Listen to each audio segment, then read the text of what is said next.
ultra viral video today. We have Nigerian-born woman Vanessa Ogbonna says Irish people talking about black and brown crime statistics is racist. I'm going to break this one down for a long time, so bear with me on it, guys. Let's hear what she says. Not racist for you to want better for your country. It's racist because the only thing you're targeting is black and brown people. Because immigration is not a black and brown thing. But when we say immigration, thinking and talking about black and brown people in this country, you're not talking about anybody from Sweden who moved over. You're not talking about people from England who moved over. You're not talking about Americans who moved over there. It's a specific group of people that you're talking about, and that's why it's racist. It's not because obviously wanting better for your country, wanting a safer country, wanting better policies for this country, wanting a better economic status for this country is not racist, right? But when you target only black and brown people to get there, that's when it's racist. And I think it's really hard to have those conversations when it's like people will bring out stats and they'll be like, oh, well, these kind of people have done this and these kind of people have done that. And it's like, objectively, people who do bad things should be persecuted for that thing. But when you only have energy when they're black and brown, that's when it becomes racist. So first and foremost, let me just get my thoughts on immigration in a total in Ireland, in Europe, out of the way, okay? Because a lot of people wonder what my actual thoughts are on that. Now, I'm not against immigration in principle. If we're bringing over a few thousand, few hundred people per year, you know, the brain surgeon from the Philippines, maybe her parents, she's educated as well. Maybe her parents were like doctor, lawyer, working in finance, something that actually helps contribute to the country. Not bringing in hundreds of thousands of people like the EU and the UN are doing right now, guys. They're literally just flooding the country with people that don't speak English, that aren't actually going to be generative to society. They're not going to help push culture, heritage. She seems pretty Irish, you know, she's pushing the culture in certain ways. Okay, now that's not going to overhaul the entire system in the whole country. But if we're bringing over hundreds of thousands of people, the last statistics is like 475,000 people over the last 4 years or something. Okay, that's absolutely ridiculous. That's going to destroy the country in total. We just simply can't have that, because Ireland then will start to resemble a country that doesn't look like Ireland. For me, I'm not an ethno-nationalist, okay? Some people in Ireland are, okay? That's their prerogative, that's their agenda. I am actually not, guys. Maybe some people on the right might be upset about that, okay? I'm not fully 100% Irish myself, but my dad is from Galway. I live in Galway my whole entire life, pretty much since I was 6 years old. I push Irish culture. I push Irish heritage. I try and push the country as it is. Like, I'm not taking away from the culture in any way. I'm not taking people's jobs in any way. I speak English. I speak a little bit of Irish. I actually like the country of Ireland, okay? These are things that help push the country and what people in this country want, okay? Because it's pretty rude to be coming to some country saying, you should be adhering to my culture. No, you're in Ireland now. So we adhere to the Irish traditions, okay? Plain and simple.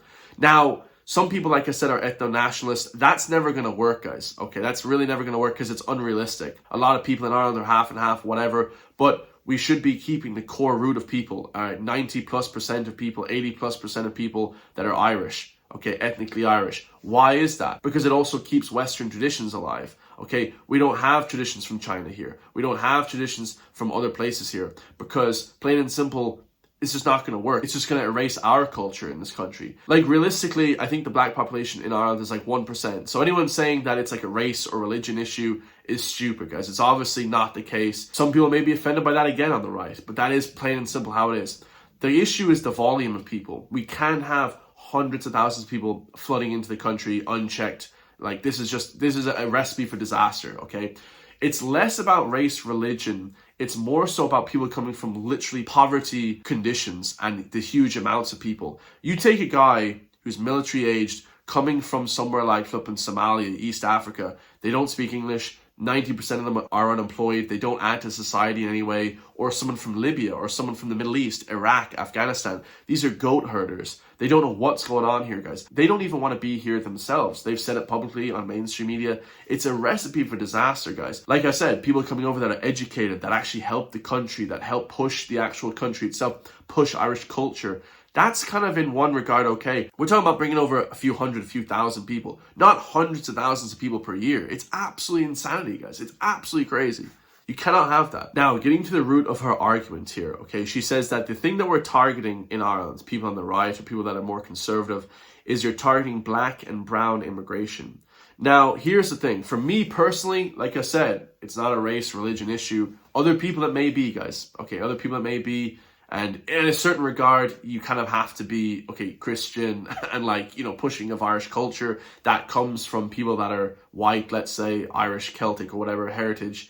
But at a certain point, that does come into play. People are coming in from South Asia, India, Pakistani. They're making up the majority of the immigrants in the country, so to speak, okay? And for me personally, I don't really care if you're coming from Sweden, if you're coming from Norway, if you're coming from the Caucasus Mountains as a white guy, in your hundreds of thousands, in your droves. I still wouldn't want that, guys. You know, because Ireland has to remain culturally Irish, because that's what the country is founded on. Its ideas, its thoughts. It's a rebellious country. We fought against the British people. It's a revolutionary country. We fought against the British. We have our own culture and heritage to preserve. People coming from China, people coming from Japan, South Korea, where did she say? Norway, Sweden, that kind of stuff, England. I absolutely would have an issue with 50 million Americans coming here. Matter of fact, there's a lot of liberal left-wing Americans coming to Ireland like Rosie O'Donnell. She's destroying the culture of Ireland herself as well with her crazy crackpot ideas on immigration, on potential leaders to the country. Like she's actually not good for the country either, Rosie O'Donnell. So no, I don't agree with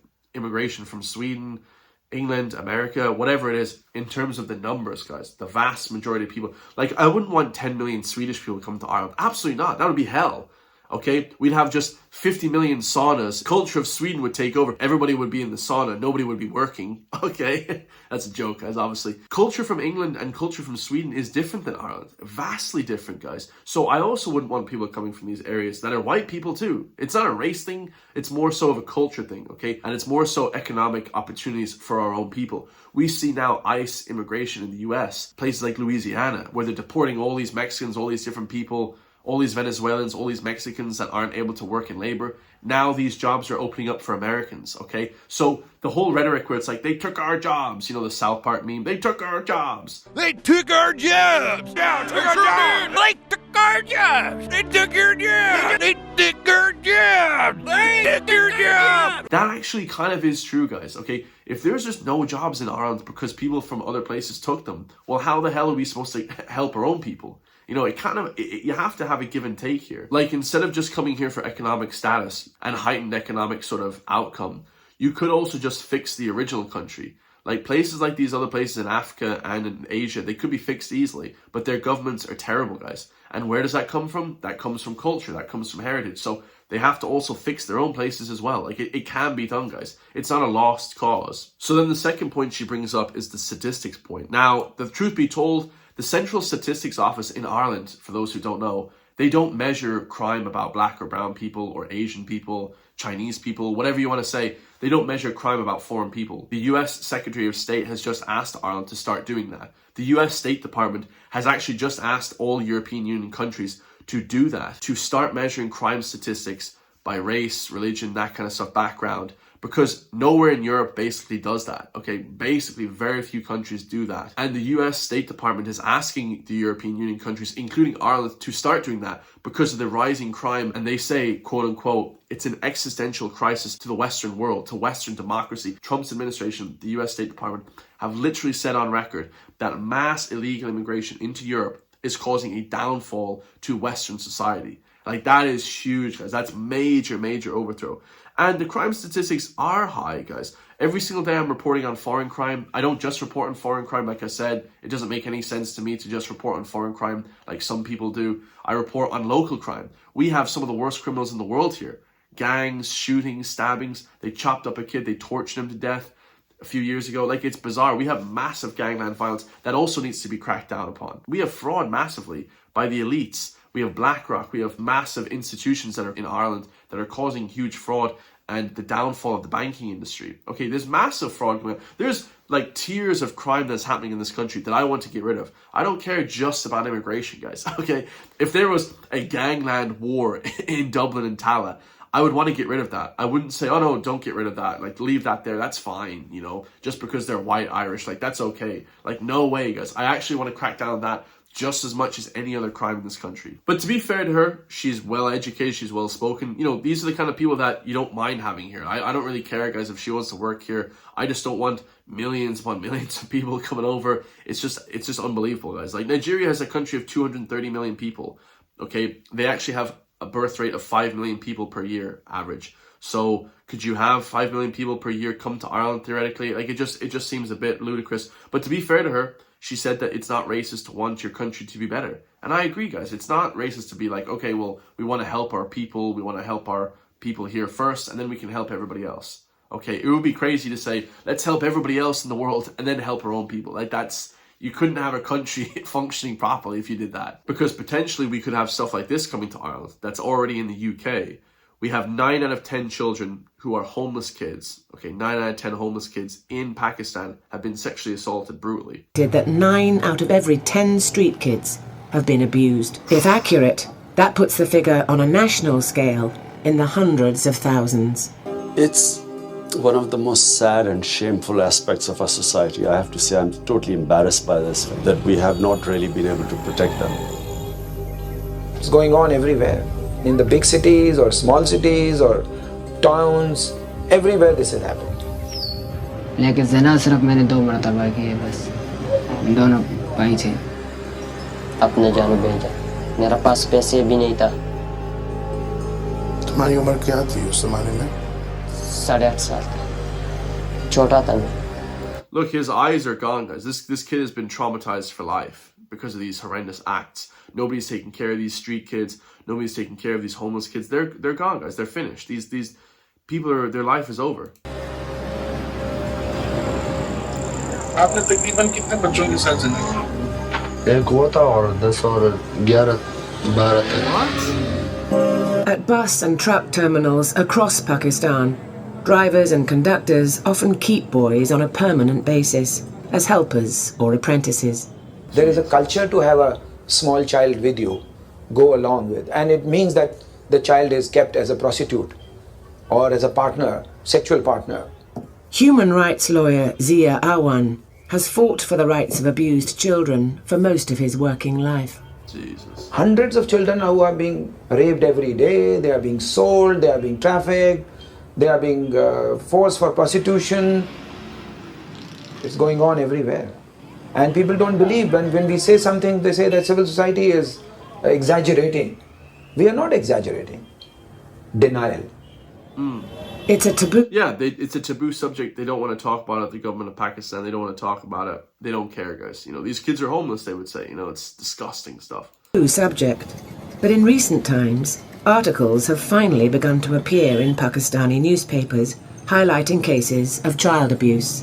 But Zia Awan claims the problem is hugely underestimated. We are every day listening to children who are being abused, who are on the street or in the school or wherever they are, or in the home settings. So these are tip of the iceberg which is being reported in the media. And absolutely horrendous. And this kind of culture could flood into Ireland easily. It already has been in England, okay, with the grooming gangs and this kind of stuff. And that being said, like I said, guys, it's not an overall problem. I don't have an issue with any Pakistani person. I've actually met great people from Pakistan. People from different areas are great people, okay? Most people are great people. But this is the kind of stuff you don't want to overhaul the system. This is terrifying stuff. We don't want this in Ireland. Absolutely not, guys. But giving people the benefit of the doubt, a lot of people from other places say Irish people are lazy. We had a Polish guy on TV, a builder, saying that Irish people are lazy. They don't want to work. Here we have Don Daniels, a self-employed bricklayer, who used to vote Labour, has exploded online after his freezing cold building site rant racked up over 4 million views, blasting Rachel Reeves' budget. He has since shared his belief that we're living in benefits Britain. I think we're living in benefits Ireland as well. Ireland is a welfare state, guys, through and through. A lot of people here claim welfare that shouldn't be claiming welfare, that are fit, strong men that should be working. But also, we have a lot of Roman gypsies. You can see they're claiming €700 a week because they have 10 kids. We have a lot of people that are claiming welfare that shouldn't be claiming welfare. Okay, the welfare is being used. You should be using it for a few weeks, a few months. If you have to use it to just eat day to day, to stay alive, you shouldn't be used to live on for that. He wants to motivate people. Me too, guys. I don't want to embarrass people about not working hard or whatever.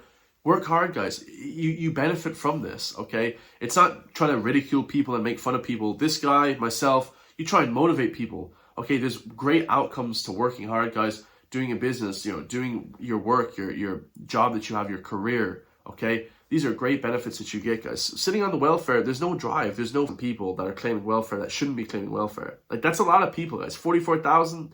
I remember I read that statistic a few years ago. Could be higher, could be lower. Crazy. Okay, it's not Conservatives' fault. It's not Tories' fault that the government is ruined. She said they've been in for 13 years. Like, what? Stop, you bollocks. Your man there on the left, the patriotic British man, he was roasting this lady. Okay, absolutely roasting. Let me know your thoughts on that. Do you think Ireland is a welfare state? I think it is now. You know, we have more people on welfare. You have more foreign people on welfare than flipping anybody working in this place. Okay, and the people that are working these high-level jobs, guys, they're getting taxed through the roof. 50% tax rate, 45% tax. It's massive. The taxes in this country are astronomical. You know, you're working for 5 months for free in this country. Insanity. I love you all. If you want to support me, hit the join link underneath the video. Become a member today for just €3 per month. It can help me push back against the woke mainstream media and everybody else. And I'll see you guys in the next one, man. Peace.